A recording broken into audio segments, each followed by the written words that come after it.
Allô, ma Lucie? Ouais, Tsep. Bah, nous, on attend Grégoire, là. Ouais, il vient pour l'apéro.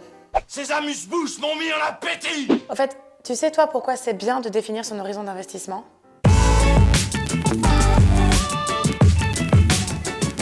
La semaine dernière, j'ai déjeuné avec tante Anna. Le divorce a été prononcé et elle a reçu sa part. Elle a gardé l'appart et elle a reçu du cash. Dans quel état elle était?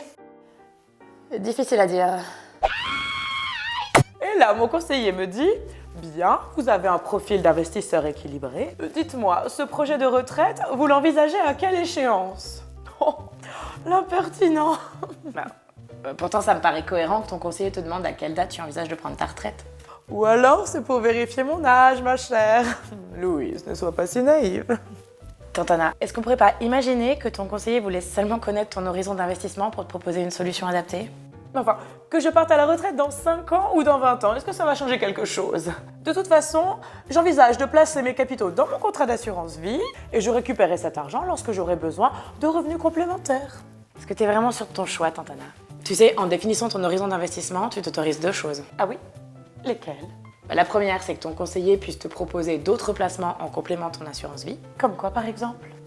Si tu te donnes un horizon de placement de 5 ans, comme tu le disais, acheter de l'immobilier ou des SCPI serait inadapté. En revanche, à 15 ans ou 20 ans, ces solutions deviennent possibles. Tu pourrais utiliser le levier du crédit, amortir sur une longue période les frais inhérents à l'acquisition de ces produits, et enfin, bénéficier de leur valorisation sur le long terme.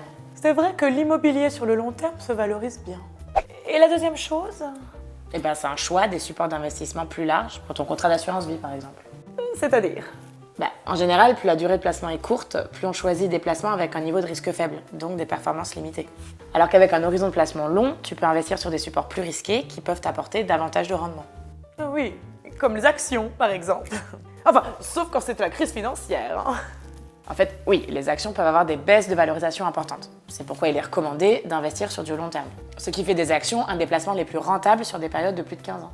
Oui, elle était clairement convaincue de l'intérêt de la diversification. Mais quand je lui ai dit que papa était en gestion libre et maman en gestion profilée, elle a eu un coup de flip et elle a tout de suite voulu aller voir son conseiller en gestion de patrimoine.